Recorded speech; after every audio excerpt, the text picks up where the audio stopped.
로마서 9장 1절부터 13절 말씀. 내가 그리스도 안에서 참말을 하고 거짓말을 아니하노라. 나에게 큰 근심이 있는 것과 마음에 그치지 않는 고통이 있는 것을 내 양심이 성령 안에서 나와 더불어 증언하노니, 나의 형제 곧 고륙의 친척을 위하여 내 자신이 저주를 받아 그리스도에게서 끊어질지라도 원하는 바로라. 그들은 이스라엘 사람이라. 그들에게는 양자됨과 영광과 언약들과 율법을 세우신 것과 예배와 약속들이 있고, 조상들도 그들의 것이요 육신으로 하면 그리스도가 그들에게서 나셨으니 그는 만물 위에 계셔서 세세의 찬양을 받으실 하나님이시니라. 아멘. 그러나 하나님의 말씀이 폐하여진 것 같지 않도다. 이스라엘에게서 난 그들이 다 이스라엘이 아니요 또한 아브라함의 씨가 다 그의 자녀가 아니라 오직 이삭으로부터 난 자라야 내 씨라 불리리라 하셨으니, 곧 육신의 자녀가 하나님의 자녀가 아니요 오직 약속의 자녀가 씨로 여기심을 받느니라. 약속의 말씀은 이것이니, 명년 이때에 내가 이르리니 사라에게 아들이 있으리라 하심이라. 그뿐 아니라 또한 리브가가 우리 조상 이삭 한 사람으로 말미암아 임신하였는데, 그 자식들이 아직 나지도 아니하고 무슨 선이나 악을 행하지 아니한 때에 택하심을 따라 되는 하나님의 뜻이 행위로 말미암지 않고 오직 부르시는 이로 말미암아 서게 하려 하사, 리브가에게 이르시되 큰 자가 어린 자를 섬기리라 하셨나니, 기록된 바 내가 야곱은 사랑하고 에서는 미워하였다 하심과 같으니라. 아멘. 로마서 8장까지의 말씀이 끝이 나고 이제 드디어 우리는 로마서 9장으로 접어듭니다. 로마서 9장부터 시작을 해서 11장까지의 말씀은 이 성경 전체, 특별히 로마서 전체에 있어서 굉장히 애매하고도 굉장히 중요한 위치를 차지하고 있습니다. 우리가 로마서의 주제가 어떤 것인가 라는 이야기를 할 때에 이 로마서 9장부터 11장까지를 어떻게 보는가에 따라서 우리는 로마서 전체의 주제가 무엇인지를 구분하기도 합니다. 로마서 전체의 주제가 무엇인가 라고 이야기를 할 때 참 많은 분들, 특별히 고대시대 때부터 있어왔던 많은 신학자들은 이 로마서 전체의 주제를 네 단어로 표현을 합니다. 그것이 무엇인가 하면 이신칭의라는 말입니다. 이신칭의라는 말은 우리말로 뭐라고 말할 수 있나 하면 믿음으로 인해서 의롭다함을 받는다라는 말이 바로 이신칭의라는 말의 의미입니다. 우리가 지금까지 이야기했던 말이 그 이야기지 않습니까? 그렇죠? 하나님께서는 우리가 연약할 때에, 우리가 아직 알지 못할 때에 예수 그리스도를 우리들에게 허락해 주셨고, 그분이 십자가의 죽으심과 그리고 그분의 부활의 생명으로 말미암아 우리가 하나님 앞에 의롭다 하심을 받게 되었고, 우리가 이 모든 의롭다 하심으로 인해서 우리가 받는 하나님의 영화로움들을 예수 그리스도를 믿는 믿음에서부터 우리는 받을 수 있다라는 이야기를 한 것이 우리가 지금까지 읽었던 로마서 1장부터 8장까지의 말씀을 요약한 내용이라고 할 수 있겠습니다. 그렇기 때문에 이 말씀을 바라보면서 이신칭의, 다시 말해서 믿음으로 인해서 의롭다함을 받는다, 구원함을 받는다라는 것이 로마서 말씀의 전체 주제이다라고 이야기하는 사람들이 참 많이 있습니다. 하지만 로마서 전체를 이처럼 이신칭의라는 주제로 바라볼 때 그것에 장애물이 되는 구역이 어디인가 하면 바로 이 9장부터 11장까지의 말씀입니다. 그래서 참으로 유명했던 이 설교가 중에 한 분이셨던 마틴 로이드 존스라는 이 목사님, 제가 참 존경하는 목사님 중에 한 분인데요. 이런 목사님도 9장부터 11장까지의 말씀은 로마서 전체에서 추신 같은 부분이다, 부록 같은 부분이다 라고 이야기를 하기도 하였습니다. 이 9장부터 11장까지의 말씀은 이 이신칭의라는 하나님의 이 로마서 전체의 주제와 썩 맞아 떨어지지 않는 이야기들을 하고 있기 때문입니다. 그런데 최근에 들어서면서, 특별히 1970년대 후반부터 접어들면서 이 로마서를 전체를 읽을 때에 로마서 9장부터 11장까지의 말씀이 사실은 부록이 아니라 로마서 전체의 주제다라고 이야기하는 사람들이 생겨나기 시작했습니다. 이 스탕달이라고 이야기하는, 우리가 알고 있는 그 스탕달이 아닙니다. 이 신학자였던, 그리고 주교 중에 한 분이신 이 스탕달이라는 분이 쓰신 로마서의 이 해석, 주석, 그것부터 시작을 해서 이 로마서 전체의 주제가 이 9장부터 11장까지의 말씀이다라고 이야기하는 사람들이 또한 존재하기 시작합니다. 요즘에는 그런 이야기들이 점점점 넓어지고 있는 중에 있고요. 그래서 9장과 11장을 어떻게 보는가라는 것에 따라서 우리가 로마서 전체의 주제가 무엇인가라는 것을 달리 볼 수 있는 그런 굉장히 중요한 장들이 바로 오늘부터 시작이 되는 로마서 9장부터 11장까지의 말씀입니다. 이 9장부터 11장까지의 말씀이 전체의 주제다라고 이야기하시는 분들에게는 로마서 전체의 주제는 이신칭의 믿음으로 인해서 구원을 얻는다라는 것이 아니라 이들에게는 엔 크리스토, 예수님 안에서라고 이야기하는 이 주제를 전체의 주제라고 이야기하시는 분들이 또한 생겨나기 시작했다는 것이지요. 그래서 이 로마서 9장부터 11장까지의 말씀은 어떤 부분에 있어서는 중요하고 어떤 부분에 있어서는 마치 부록처럼 여겨지는 그런 부분이 되는 것입니다. 오늘부터 시작해서 9장부터 시작해서 이 11장까지의 말씀 우리가 함께 바라보게 될 건데 여러분은 어떤 자리에 설 수 있는지를 한번 돌아볼 수 있는 시간이 되기를 소망합니다. 이 9장부터 11장까지의 말씀, 저는 둘 중에 하나를 선택하는 거 별로 좋아하지 않거든요. 저는 두 개가 있으면 그 두 개가 어느 정도의 영향력을 함께 미치고 있을 거다라고 생각을 합니다. 그렇기 때문에 저는 이 로마서 9장부터 11장까지의 말씀을 여러분에게 새벽 예배를 통해서 강해하면서 저는 이 두 가지의 이야기들을 함께 묶어서 여러분에게 이야기해 드릴 것입니다. 그 과정 속에서 이 세 장의 말씀 속에 이 바울은 과연 무엇을 이야기하는가? 바울이 지금 이야기하고 있는 핵심은 무엇인가? 그리고 그것은 우리에게 어떤 교훈을 전해주는가? 이것들을 조금 더 깊이 알 수 있는 시간이 될 수 있었으면 좋겠습니다. 그러면 9장부터 11장까지는 도대체 무슨 이야기를 하고 있는 건가? 우리가 큰 이야기로 나누 이야기를 해보면 사도 바울은 이 9장부터 11장까지의 말씀에서 자기의 육신의 동족이었던 이스라엘의 구원에 관해서 이야기를 하고 있습니다. 이스라엘, 유대인들은 하나님 앞에 언약을 받았던 존재들이고 하나님의 언약을 받아서 하나님의 백성으로 삼아졌던 존재들인데 예수 그리스도를 믿을 수 있는 기회를 그들이 잡지 않음으로 인해서 그들은 이 구원의 길에서 좀 멀어지게 된 사람이 될 수밖에 없었다는 거예요. 그래서 이들을 향한 이 사도 바울 자기의 뜨거운 마음을 표현을 하면서 정말 이스라엘이 하나님 앞에 구원받을 수 없는가? 그들은 정말 하나님 앞에 희망이 없는가? 이것에 관해서 열심히 논증하고 설명해 주는 이야기가 바로 9장부터 11장까지 이야기입니다. 그러므로 9장부터 11장까지는 이스라엘이 어떻게 될 것인가? 하나님 안에서 이것을 이야기해 주고 있는 말씀이라고 생각하시면 돼요. 그것에 대한 서론처럼 나타나는 게 오늘 1, 2절의 말씀입니다. 이렇게 말합니다. 내가 그리스도 안에서 참말을 하고 거짓말을 아니하노라. 나에게 큰 근심이 있는 것과 마음에 그치지 않는 고통이 있는 것을 내 양심이 성령 안에서 나와 더불어 증언하노니 무슨 고통이었나 하면요. 3절에서 나의 형제 곧 고륙의 친척을 위하여 내 자신이 저주를 받아 그리스도에게서 끊어질지라도 원하는 바로라. 이렇게 말합니다. 여기서 말하는 나의 형제 곧 고륙의 친척, 누구를 말하는 걸까요? 4절에서 분명하게 설명합니다. 그들은 이스라엘 사람이라 이렇게 말합니다.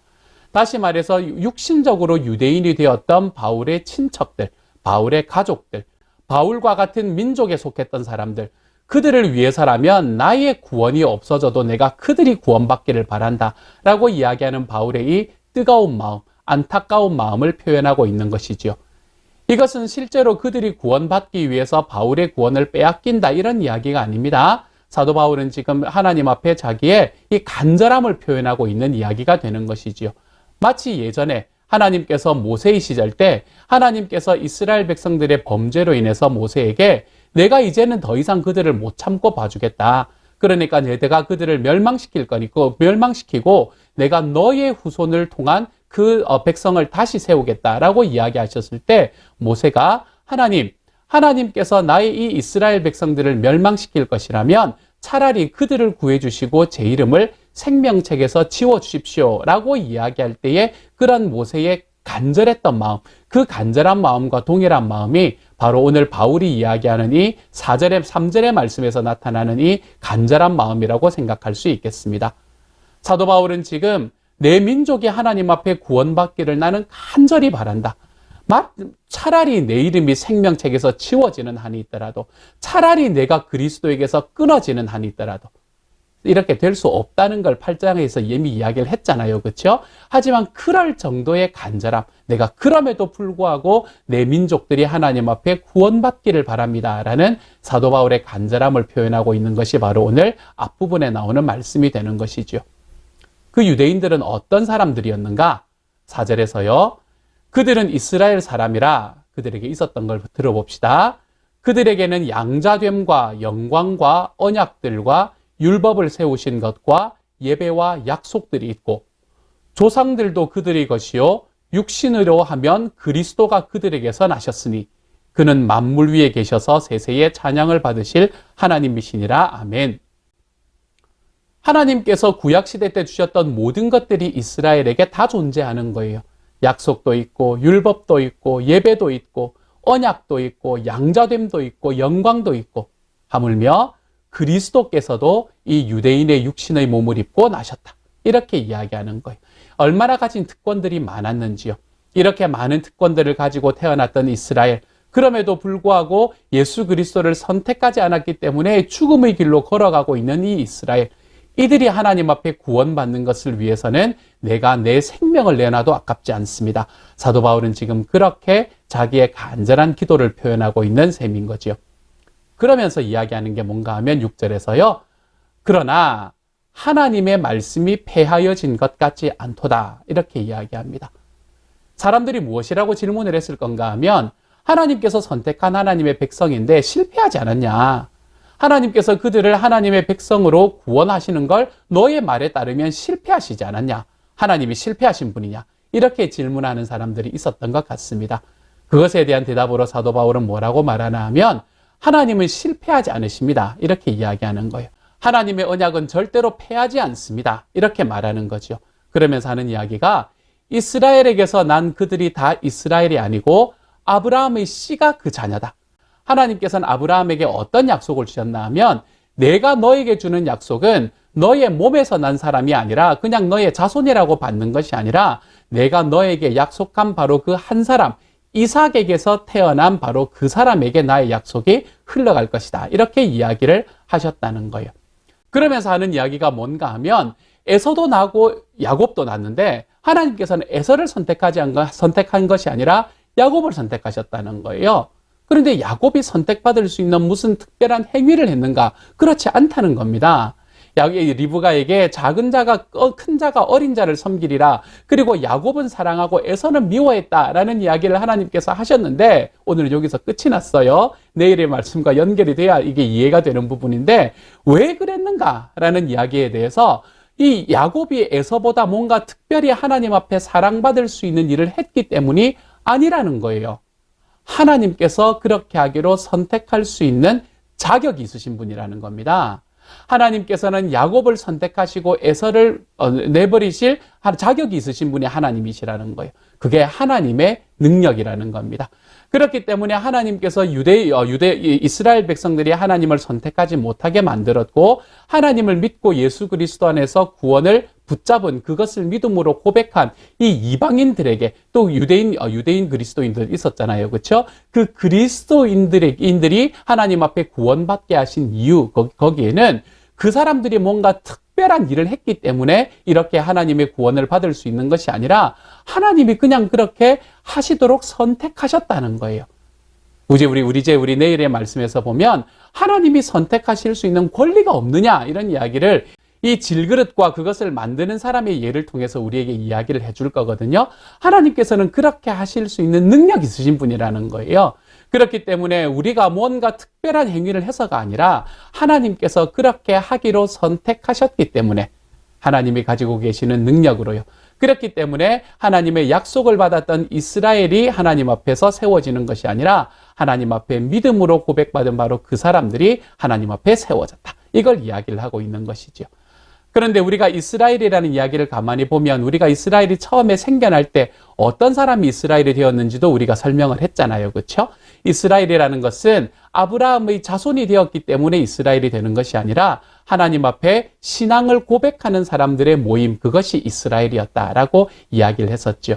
그래서 이스라엘이라는 것은 하나님께서 아브라함의 자손으로만 이루어진 것이 아니고 하나님 앞에 하나님을 자기의 주님으로 신앙 고백하는 사람들의 모임, 그것을 이스라엘로 삼으셨고 그 동일한 이스라엘의 모습이 지금 교회에게로 연결이 되어 있다. 사도 바울은 지금 그것을 이야기하는 건데요. 그렇게 하나님께서 믿음으로 고백하는 사람을 이스라엘로 세웠듯이 지금도 믿음으로 고백하는 사람을 하나님의 자녀로 세우시게 되었다. 이렇게 이야기를 하고 있는 것이죠. 그리고 그렇게 할 수 있는 능력이 하나님께는 있다는 거예요. 하나님은 이렇게 하실 수도 있고 저렇게 하실 수도 있는 분이시다. 이것을 이제 우리에게 설명해 주는 말씀이 될 겁니다.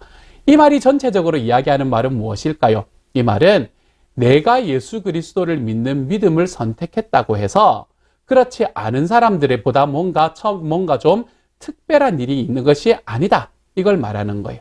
그렇기 때문에 우리는 예수님을 믿게 되고 예수님을 나의 주님으로 모시게 된 것이 내가 가지고 있는 뭔가 특별한 행위 때문이 아니라 하나님의 사랑 때문임을 기억해라.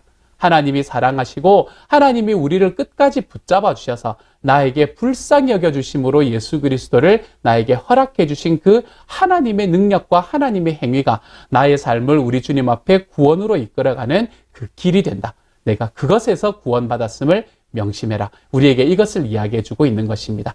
사랑하는 여러분, 저와 여러분이 구원받은 것은 우리가 어떤 특별한 일을 행해서가 아닙니다, 여러분. 하나님께서 우리들의 삶에 들어오셔서 우리들의 삶 속에 예수 그리스도를 허락해 주시고 자기가 가지고 있는 그 이니셔티브, 하나님께서 가지고 계시는 그 주도권으로 우리를 붙잡으시고 안으셔서 우리들의 삶 속에 하나님의 사랑과 능력을 허락하시고 그리고 그것으로 인해서 내가 주님을 믿도록 만들어주신 하나님의 능력이 내가 하나님 앞에 나아가고 내 주님의 자녀가 될 수 있었던 유일한 통로임을 기억하기 때문에 내가 자랑할 것은 아무것도 없습니다. 우리 하나님 앞에 이렇게 고백하며 나아갈 줄 아는 하나님의 사람들이 될 수밖에 없는 거예요.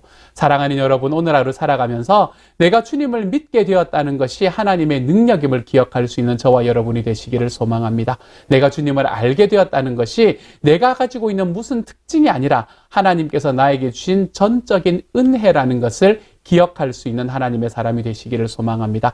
하나님께서는 이렇게 하실 수도 있고 저렇게 하실 수도 있는데 하나님께서는 이 땅에서 나 혼자 살아가는 나를 불쌍히 여겨주셔서 나를 안아주시고 그 안에서 나와 늘 함께 동행하여 걸어가실 예수 그리스도를 나에게 보이시고 믿을 수 있게 만들어주셨다. 내 삶에 내가 주님의 자녀 된 것은 다 주님의 은혜다. 우리가 이것을 기억하며 살아가 볼 수 있는 하나님의 사람들이 다 되어 가시기를 소망합니다. 그래서 우리들의 삶에 주님을 아는 것으로 인해서 주님을 알지 못하는 사람들을 향한 어떤 교만함이 있는 것이 아니라 내가 그들을 향한 가슴 아픔이 내 마음에 항상 있고 그분들을 향한 간절함이 내 마음속에 있으며 그것을 통해서 우리 살아계시는 하나님을 우리들의 마음속에 받아들인 것이 더욱더 감사함으로 나아가 볼 수 있는 하나님의 사람이 되어 가시는 저와 여러분들이 되시기를 우리 주님의 이름으로 축복합니다. 같이 한번 기도합니다. 사랑하는 하나님 감사합니다. 이스라엘을 향해서 사도 바울이 가지고 있었던 이 뜨거운 마음, 주님, 우리가 이 마음을 받을 수 있도록 주님 도와주셔서 내가 하나님 앞에 구원받은 것이 어떤 특별한 나의 특징 때문도 아니고 나의 행위 때문도 아니고 주님께서 나에게 다가오셨던 그 주님의 주도권 때문에 나를 사랑하신 주님의 사랑과 은혜 때문에 내가 주님 앞에 들어갈 수 있음을 고백하고 하나님 정말 주님을 알게 된 것이 나의 삶의 기쁨이고 감사가 될 수 있는 삶, 이것이 나의 삶에 정말로 나를 자랑하게 만드는 어떤 교만거리가 되는 것이 아니라 나의 삶의 기쁨이 되고 감사가 되는 자리로 걸어 들어가 볼 수 있는 하나님의 사람들이 다 될 수 있도록 주여 도와주옵소서. 주님을 믿게 된 것이 얼마나 감사하고 행복한 일인지 모릅니다. 내 주님이 나의 주님 되어주신 것이 내 삶의 가장 최고의 기쁨이 되게 해주셔서 감사합니다. 모든 말씀 우리 주님 예수님 이름으로 기도드립니다. 아멘.